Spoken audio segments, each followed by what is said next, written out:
This is the second video in our statistics unit, Measures of Central Tendency. In this lesson, we'll find and interpret the mean, the median, and the mode. We'll infer central tendency measures from stem and leaf displays, and then finding symmetry in data sets and comparing measures of central tendency. For a given set of numbers, it may be desirable to have a single number to serve as a kind of representative value around which all the numbers in the set tend to cluster, a kind of middle number or a measure of central tendency. Three such measures are discussed in this section. The mean, or more properly called the arithmetic mean, of a set of data is found by adding up all the items and dividing by the number of numbers. The mean is what most people call the average. The mean of a sample is denoted as X bar, while the mean of a complete population is denoted mu. The mean of n data items, x1, x2, all the way through xn, is given by the formula. X bar, or mean, you're going to add up all the numbers. That's what this large sigma stands for. That's the Greek letter sigma, which means summation.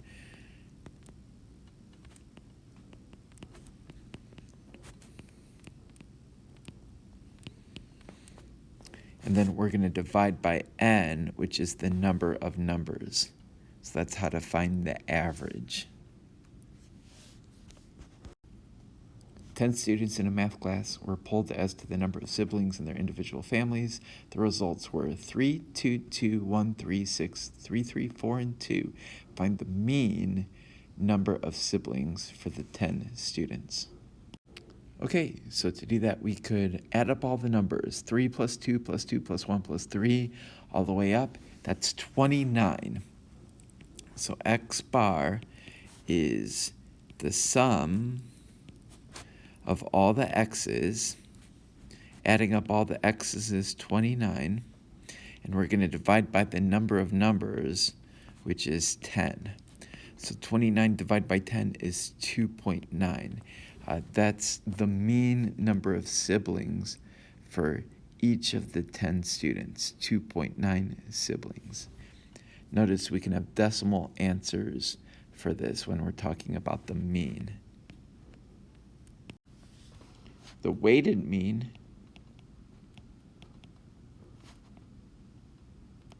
of n numbers x1 through xn that are weighted by the respective factors f1, f2 through fn is given by the formula where we're adding up all of the x's multiplied by all of these weighting factors and then dividing by the sum of the weights.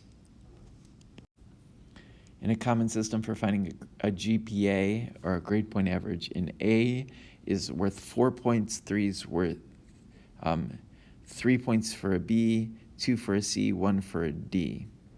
Find the grade point average by multiplying the number of units for a course and the number assigned to each grade, and then adding these products. Finally, divide by the sum of the total number of units. This calculation of a GPA is in this next example. Okay, so find the GPA, or the weighted mean, for the grades below. Okay, so looking at this example, this particular student got A in math, so that was worth 4 points, a B in history worth 3 points, A in health 4 points, and a C in art worth 2 points. Okay, so then if the math course was worth 5 credits, we're going to multiply that and get 20. Multiply these and get 9. Usually our courses would be worth 4 each. But here, like a semester course might be worth 2 instead of 4, so that's 8, and 2 times 2 is 4. So adding up this, we'll get the sum of x times the weighting of each, which in this case is 29, 37, and 41. Then we're going to divide by the sum of the weights, which is 5 plus 3 plus 2 plus 2, so that's 12. And by dividing these, it's approximately 3.42. So the student had a 3.42 GPA.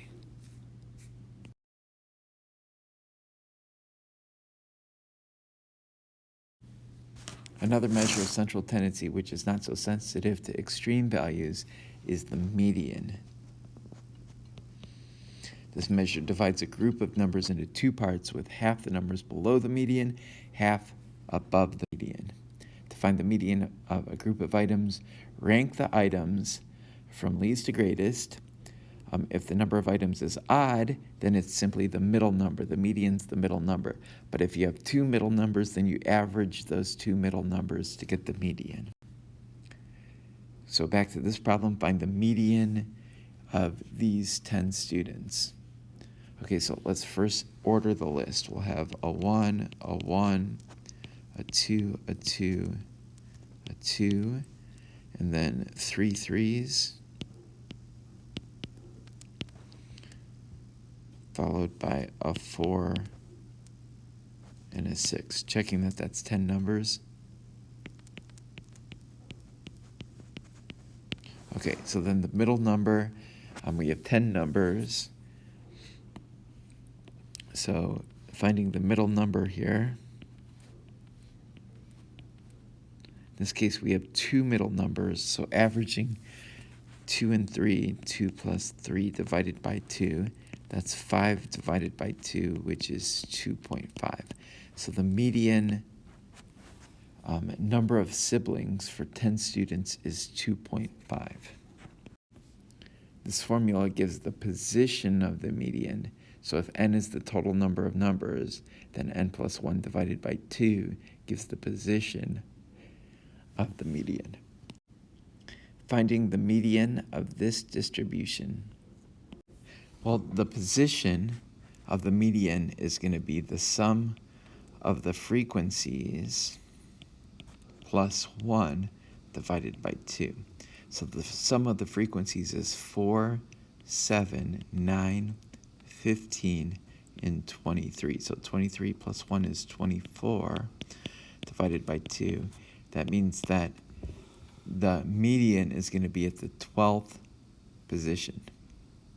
So finding the 12th number, well, here's 4 of them, and then 3 of them, so that's 7, 9. So the 12th will be in this grouping, which means that the value of the median must be 4. So the median from this list would be at 4. That's because this list would consist of 4 1s, 3 2s, 2 3s, 6 4s,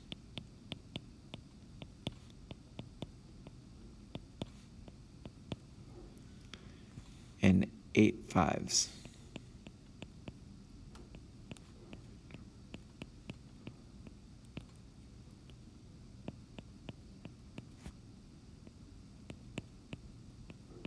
So in that whole list, then the 12th number, since there's going to be 24 numbers, the 12th number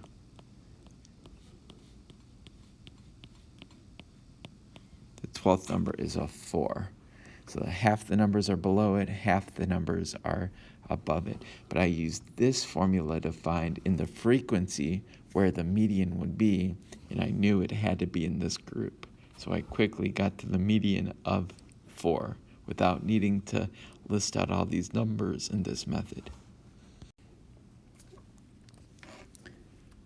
The mode of the data set is the value that occurs most often. Sometimes a distribution is bimodal,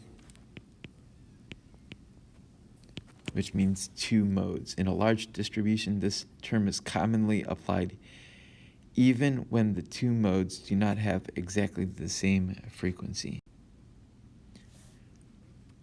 10 students in a math class were polled as to the number of siblings in their families, so the results are the same as before. Find the mode of the number of siblings. So we're finding the number that happens most often.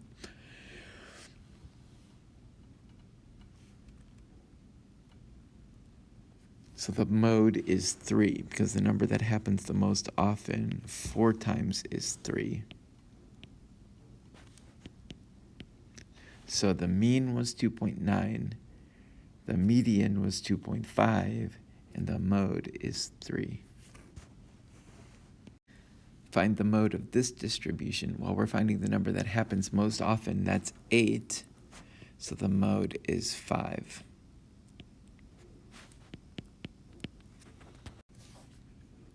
We can calculate measures of central tendency from a stem and leaf display.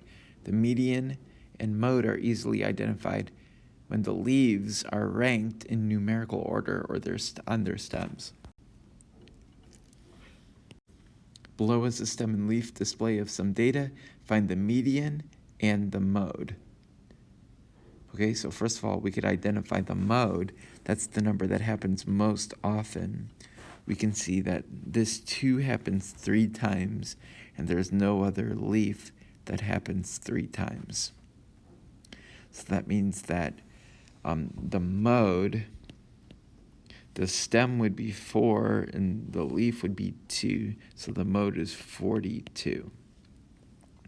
Then the median, well, let's figure out how many numbers there are. 1, 2, 3, 4, 5, 6, 7.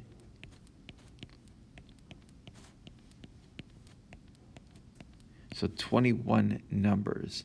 So the median will be halfway. So the median should be at the 11th number. So 1, 2, 3, 4, 5, 6, 7, 8, 10, 11. So the median should be 37. Symmetry in data sets. The most useful way to analyze a data set often depends on whether the distribution is symmetric or non-symmetric. In a symmetric distribution, as we move out from a central point, the pattern of frequencies is the same, or nearly so, to the left and to the right. But in a non-symmetric distribution, the patterns to the left and right are different. So looking at some pictures, here's a uniform distribution where it's the same throughout.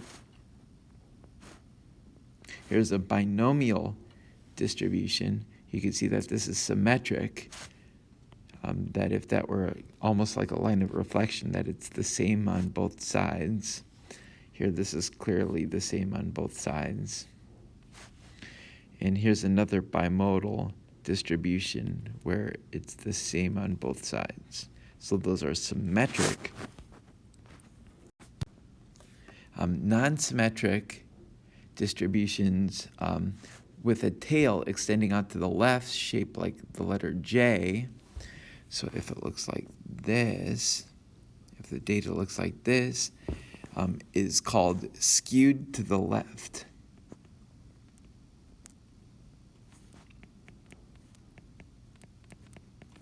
If the tail extends out to the right, so if the tail on the data goes out to the right, that's skewed to the right.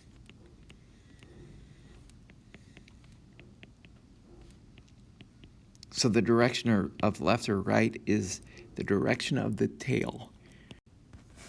Looking at these examples, this one is skewed to the left because the tail here goes to the left.